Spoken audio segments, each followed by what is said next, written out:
Hello everyone, good evening. कैसे हो आप सभी? आई होप कि सभी लोग अच्छे होंगे, स्वस्थ होंगे, मस्त होंगे। आप सबकी प्रिपरेशन भी चल रही होगी।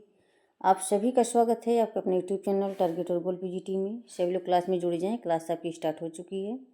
सोशियोलॉजी प्रैक्टिस सेट आपके आने वाले exam UGC net, PGT, GIC, student professor, sociology संबंधित कोई भी एग्जाम हो, हर एक के लिए मस्ट है। तो एक बार सभी लोग शेयर कर दें क्लास को। क्लास से पहली बार जुड़े हैं प्लीज़ चैनल को सब्सक्राइब कर लें।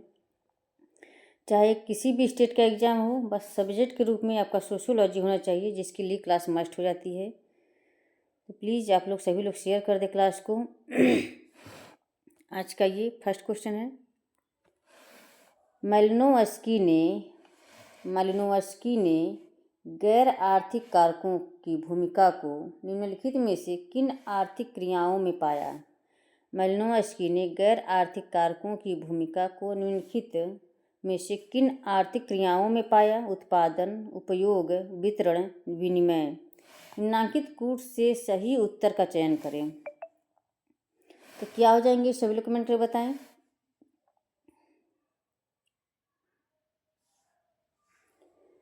तो इसका राइट आंसर क्या हो जाएंगे यहाँ पे? वितरण और विनिमय। ऑप्शन यहाँ पे सी हो जाएंगे, ऑप्शन सी। नेक्स्ट क्वेश्चन है। ऑस्ट्रेलिया की आदिम जातियों के अनुभविक अध्ययन के आधार पर निम्नलिखित में से किसने विनिमय सिद्धांत को विकसित किया? ऑस्ट्रेलिया की आदिम जातियों के अनुभविक अध्ययन के आधार पर निम्नलिखित में से किसने विनिमय सिद्धांत को विकसित किया? Sir James Frazer, B Malinowski, Peter M Blau, Marshall Mauss. तो क्या हो जाएंगे यहाँ पे? सभी लोग कमेंट कर बताएं। तो ये बी मालिनोवस्की हो जाएंगे, ऑप्शन बी। नेक्स्ट क्वेश्चन है। फ्रेंड्स सभी लोग शेयर कर दें क्लास को। क्लास से पहली बार जुड़े हैं प्लीज़ चैनल को सब्सक्राइब कर लें। जितने लोग वाचिंग कर रहे हैं सभी लोग शेयर कर दें एक बार क्लास को। इनमें से किसने सामुदायिक विकास कार्यक्रम का मूल्यांकन किया? इनमें से किसने सामुदायिक विकास कार्यक्रम का मूल्यांकन किया? A R Desai, S C Dubey, Oscar Lewis या सभी। क्या हो जाएंगे? इनमें से किसने सामुदायिक विकास कार्यक्रम का मूल्यांकन किया? तो इसका राइट आंसर क्या हो जाएंगे यहाँ पर? ये सभी हो जाएंगे। A R Desai, S C Dubey, Oscar Lewis, इन सभी ने सामुदायिक विकास कार्यक्रम का मूल्यांकन किया। तो ऑप्शन यहाँ पर डी हो जाएंगे। नेक्स्ट क्वेश्चन है। ग्रामीण विकास कार्यों के लिए स्वयं सहायता समूह योजना कब प्रारंभ हुई? स्वयं सहायता समूह योजना कब प्रारंभ हुई? 2 अक्टूबर 1995, बी है 26 जनवरी 1996, सी है 15 अगस्त 1997, 1 अप्रैल 1999। ग्रामीण विकास कार्यों के लिए स्वयं सहायता समूह योजना कब प्रारंभ हुई थी? तो इसका राइट आंसर क्या हो जाएंगे?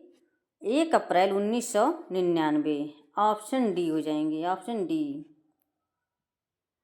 नेक्स्ट क्वेश्चन है। भारत में सामुदायिक विकास योजना का प्रारंभ कब हुआ था? भारत में सामुदायिक विकास योजना का प्रारंभ कब हुआ था? 1958, 1952, 1955, 1953।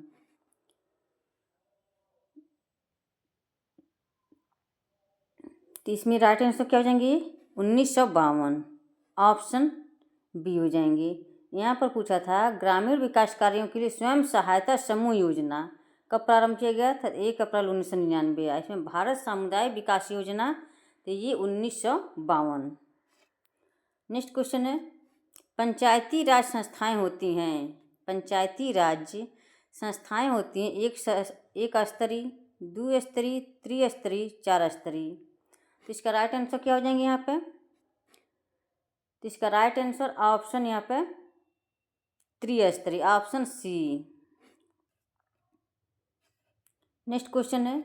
पंचायती राज का मुख्य उद्देश्य क्या है? पंचायती राज का मुख्य उद्देश्य क्या है? कृषि उत्पादन को बढ़ाना, रोजगार बढ़ाना, लोगों में राजनीतिक जागरूकता को बढ़ाना, लोगों को विकासमूलक प्रशासन में भागीदार बनाना। पंचायती राज का मुख्य उद्देश्य क्या है? तो इसका मुख्य उद्देश्य क्या है? लोगों को विकास मूलक प्रशासन में भागीदार बनाना। तो ऑप्शन यहाँ पे डी हो जाएंगे, ऑप्शन डी। नेक्स्ट क्वेश्चन है, ग्राम पंचायत की सदस्यता के लिए न्यूनतम आयु क्या है? ग्राम पंचायत की सदस्यता के लिए न्यूनतम आयु क्या है? ये 18, 19, 20 वर्ष, 21 वर्ष। क्या हो जाएगी? तो ऑप्शन यहाँ पर डी हो जाएंगे, 21 वर्ष। ग्राम पंचायत की सदस्यता के लिए न्यूनतम आयु क्या होनी चाहिए? 21 वर्ष होनी चाहिए। भारत में त्रिस्तरीय पंचायती राज व्यवस्था की अनुशंसा किसने की थी? भारत में त्रिस्तरीय पंचायती राज व्यवस्था की अनुशंसा किसने की थी? LM सिंघवी समिति, GKB राव समिति, बलवंत राय मेहता समिति, अशोक मेहता समिति। तो इसमें राइट आंसर क्या हो जाएंगे? सभी लोग कमेंट कर बताएं। तो ये बलवंत राय मेहता समिति, ऑप्शन सी हो जाएंगे, ऑप्शन सी। भारतीय संविधान 73वां संशोधन अधिनियम 1992 का संबंध है। भारतीय संविधान 73वां संशोधन अधिनियम 1992 का संबंध है शिक्षा के विकास से, दहेज निरोधक अधिनियम से, पंचायती राज से, ग्रामीण आधारभूत संरचना से। तो क्या हो जाएंगे यहाँ पर? सभी लोग कमेंट कर बताएं। भारतीय संविधान 73वां संशोधन अधिनियम 1992 का संबंध है। तो इसका राइट आंसर ऑप्शन यहाँ पर सी हो जाएंगे, पंचायती राज से, ऑप्शन सी। नेक्स्ट क्वेश्चन है, भारतीय संसद द्वारा 1992 में पंचायती राज बिल को स्वीकार किया गया। भारतीय संसद द्वारा 1992 में पंचायती राज बिल को स्वीकार किया गया। 17वें संशोधन के रूप में, 73वें संशोधन के रूप में, 74वें संशोधन के रूप में, 68वें संशोधन के रूप में। तो क्या हो जाएंगे यहाँ पर? सभी लोग कमेंट कर बताएं। तो ये 73वां संशोधन के रूप में, ऑप्शन बी। फ्रेंड्स सभी लोग शेयर कर दें क्लास को। क्लास से पहली बार जुड़े हैं प्लीज़ चैनल को सब्सक्राइब कर लें। जितने लोग वाचिंग कर रहे हैं सभी लोग एक बार शेयर कर दें क्लास को। स्वतंत्र भारत में पंचायती राज व्यवस्था मूलतः कितने स्तरों की है? स्वतंत्र भारत में पंचायती राज व्यवस्था मूलतः कितने स्तरों की है? 1 स्तरीय, 10 स्तरीय, 3 स्तरीय, उपर्युक्त में से कोई नहीं। स्वतंत्र भारत में पंचायती राज व्यवस्था मूलतः कितने स्तरों की है? तो क्या हो जाएंगे यहाँ पर? 3 स्तरीय, ऑप्शन सी। क्षेत्रीय विस्तार के आरोही क्रम में कौन है? क्षेत्रीय विस्तार के आरोही क्रम में कौन है? जिला परिषद, ग्राम पंचायत, खंड विकास समिति। खंड विकास समिति, ग्राम पंचायत, जिला परिषद, ग्राम पंचायत, खंड विकास समिति, जिला परिषद। तो यहाँ पे क्या हो जाएंगे? यहाँ पे इसको आरोही क्रम में लगाना है। छोटे से बड़ा, छोटे से बड़ा।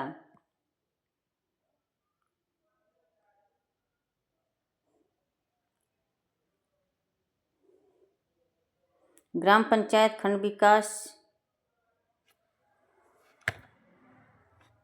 ग्राम पंचायत हो जाएगा, खंड विकास समिति हो जाएगी, फिर जिला पंचायत हो जाएगा। तो यहाँ पे ऑप्शन सी हो जाएंगे, आरोही क्रम में लगाना है। नेक्स्ट क्वेश्चन है, पंचायती राज के द्विस्तरीय मॉडल की सिफारिश की गई थी। पंचायती राज के द्विस्तरीय मॉडल की सिफारिश की गई थी अशोक मेहता समिति द्वारा, बलवंत राय मेहता समिति द्वारा, सादिक अली प्रतिवेदन द्वारा, गिरधारी लाल व्यास प्रतिवेदन द्वारा। तो इसका राइट आंसर क्या हो जाएंगे यहाँ पे? तो ये अशोक मेहता समिति द्वारा, ऑप्शन ए। पंचायती राज संस्थाओं का न्यूनतम कार्यकाल क्या है? पंचायती राज संस्थाओं का न्यूनतम कार्यकाल क्या है? 3 वर्ष, 4 वर्ष, 5 वर्ष, 6 वर्ष। पंचायती राज संस्थाओं का न्यूनतम कार्यकाल क्या है? तो ये 5 वर्ष, ऑप्शन सी। न्यूनतम आयु 21 वर्ष होनी चाहिए और उसका कार्यकाल कितने होने चाहिए? 5 वर्ष होनी चाहिए। किस संविधान संशोधन के द्वारा पंचायती राज संस्थाओं में महिलाओं के लिए 1/3 आरक्षण प्रदान किया गया? किस संविधान संशोधन के द्वारा पंचायती राज संस्थाओं में महिलाओं के लिए 1/3 आरक्षण प्रदान किया गया? 17वां संशोधन, 71वां संशोधन, 72वां संशोधन, 73वां संशोधन।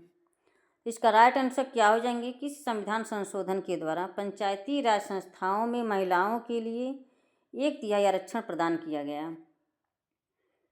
तो इसका राइट आंसर क्या हो जाएंगे? सभी कमेंट कर बताएं। तो ये 73वां संशोधन, ऑप्शन डी। वर्तमान भारत में पंचायती राज कैसी अवधारणा है? वर्तमान भारत में पंचायती राज कैसी अवधारणा है? राजनैतिक, आर्थिक, धार्मिक, शैक्षणिक। वर्तमान भारत में पंचायती राज कैसी अवधारणा है? इसका राइट आंसर क्या हो जाएंगे? ये राजनैतिक अवधारणा है, ऑप्शन ए।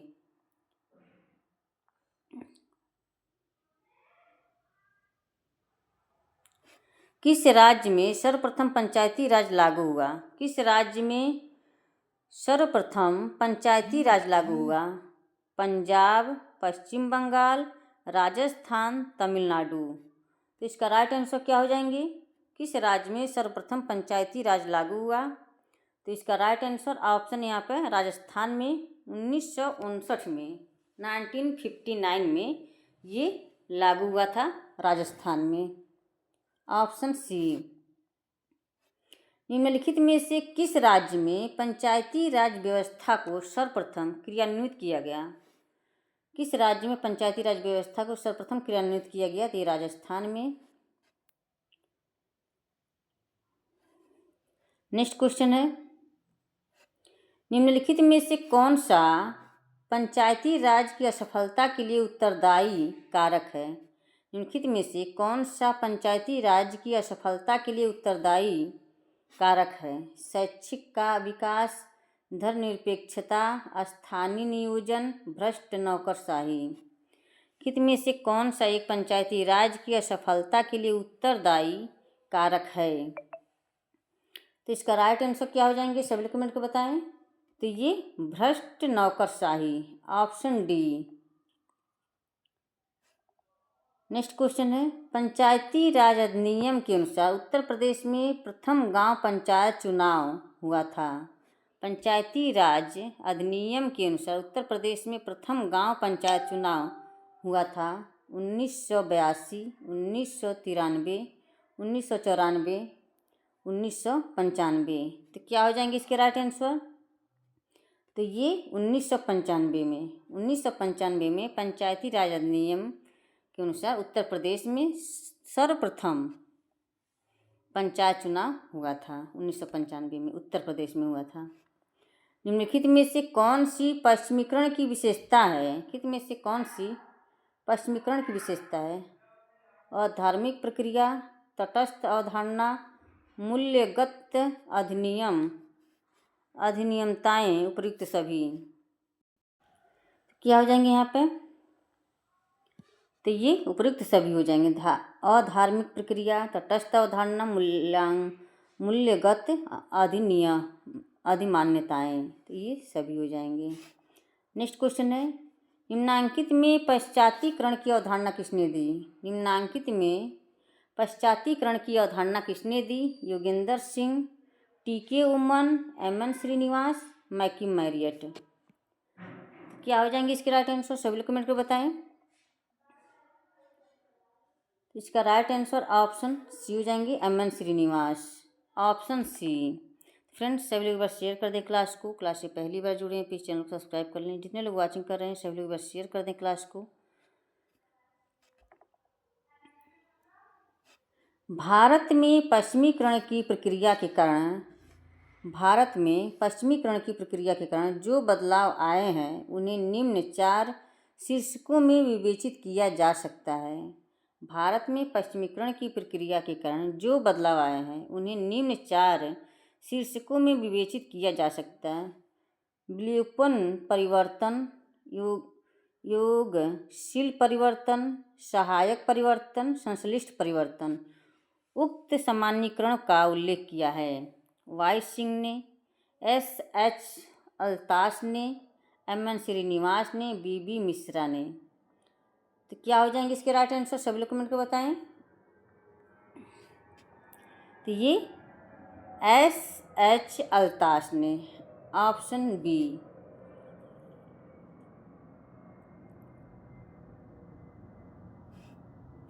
नेक्स्ट क्वेश्चन है, योगेंद्र सिंह के अनुसार पाश्चात्यकरण के अंतर्गत निम्नलिखित में से मूल्यों का कौन सा सेट सम्मिलित है।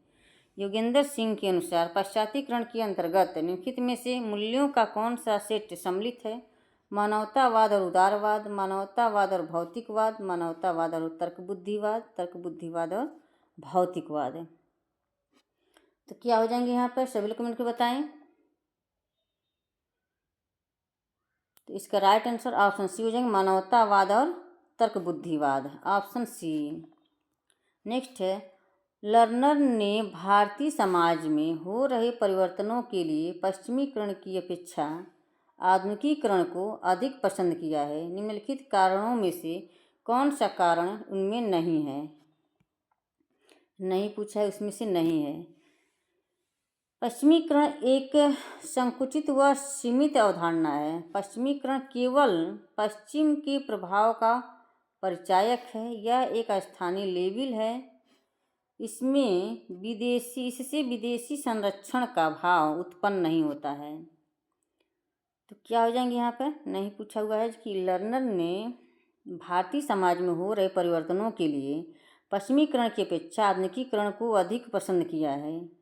कि कारणों में से कौन सा एक कारण उनमें से नहीं है पूछा है।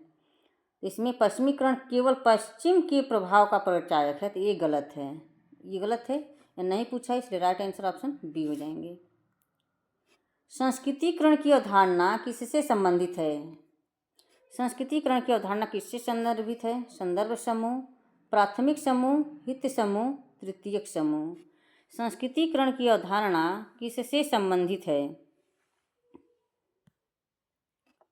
संस्कृतिकरण की अवधारणा किससे संबंधित है। संदर्भ समूह, प्राथमिक समूह, हित समूह, तृतीयक समूह। तो इसका राइट आंसर संदर्भ समूह, ऑप्शन ए। नेक्स्ट क्वेश्चन है, संस्कृतिकरण की प्रक्रिया संबंधित है। संस्कृतिकरण की प्रक्रिया संबंधित है अंतः समूह, इन ग्रुप, प्राथमिक समूह, प्राइमरी ग्रुप, संदर्भ समूह, रेफरेंस ग्रुप, धार्मिक समूह, रिलीजियस ग्रुप। संस्कृतिकरण की प्रक्रिया संबंधित है। तो इसका राइट आंसर क्या हो जाएंगे, ये संदर्भ समूह, reference group, option C. Next question है, संस्कृतिकरण की अवधारणा घनिष्ठ रूप से संबंधित है। संस्कृतिकरण की अवधारणा घनिष्ठ रूप से संबंधित है प्राथमिक समूह से, तृतीयक समूह से, नकारात्मक समूह से, संदर्भ समूह से। संस्कृतिकरण की अवधारणा घनिष्ठ रूप से संबंधित है। तो क्या हो जाएंगे यहाँ पर, सभी लोग कमेंट कर बताएं। इसका संदर्भ समूह से हो जाएंगे, ऑप्शन डी। फ्रेंड्स, सभी लोग शेयर कर दें क्लास को। क्लास से पहली बार जुड़े हैं तो इस चैनल को सब्सक्राइब कर लें। ये क्लास आपकी डेली चलती है शाम को 6:30 बजे, 6:15 पर चलती है। तो डेली आप लोग ज़रूर जुड़ें। अब आप लोगों को ये क्लास रेगुलर प्रैक्टिस सेट की क्लास मिलेगी, तो ज़रूर जुड़ें आप लोग। नेक्स्ट है, संस्कृतिकरण एवं ब्राह्मणीकरण की अवधारणा किसने दी है। संस्कृतिकरण एवं ब्राह्मणीकरण की अवधारणा किसने दी है। Srinivas Shastri, Ravi Shastri, MN Srinivas, SP Srinivas. संस्कृतिकरण एवं ब्राह्मणीकरण की अवधारणा किसने दी है। तो इसका राइट आंसर क्या हो जाएंगे, सभी लोग कमेंट कर बताएं। तो ये MN श्रीनिवास हो जाएंगे, ऑप्शन सी। तो फ्रेंड्स, आज का सेशन कैसा लगा, आई होप कि क्लास पसंद आई हो। क्लास को ज़्यादा से ज़्यादा शेयर करें। क्लास से पहली बार जुड़ें प्लीज़ चैनल को सब्सक्राइब कर लें। जितने लोग वाचिंग कर रहे हैं सभी लोग एक बार शेयर कर दें क्लास को। और कमेंट बॉक्स में कमेंट करके ज़रूर बताएं कि आज की क्लास कैसी लगी। ओके फ्रेंड्स, तो यहीं पे अपने क्लास को समाप्त करते हैं। Okay, bye bye, take care. इसी तरह से आप अपने लक्ष्य की तरफ आगे बढ़ते रहें, हंसते रहें, मुस्कुराते रहें, स्वस्थ रहें, मस्त रहें। Okay, bye bye, take care.